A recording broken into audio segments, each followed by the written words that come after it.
तुमने कभी the sunflower theory के बारे में सुना है?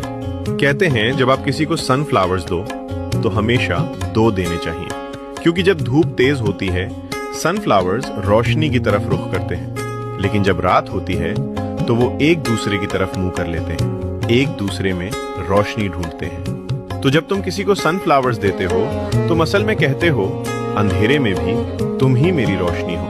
खूबसूरत लगता है ना? ये वो मोहब्बत है जो आसमान अंधेरा होने से कभी कम नहीं होती, जो कांस्टेंट सनशाइन की मोहताज नहीं होती, जो एक दूसरे को चुने खामोश कमरों में, आम सुबहों में, उन तूफानों में जो रुकते ही नहीं। ये यकीन के जब दुनिया ठंडी लगती है तुम उनकी आंखों में गर्माहट पाओगे, जब जिंदगी भारी लगती है तुम उनका हाथ पकड़ने से पहले सोचोगे भी नहीं, क्योंकि असली मोहब्बत रोशनी का पीछा करना नहीं होती, असली मोहब्बत एक दूसरे की रोशनी बन जाना होती है।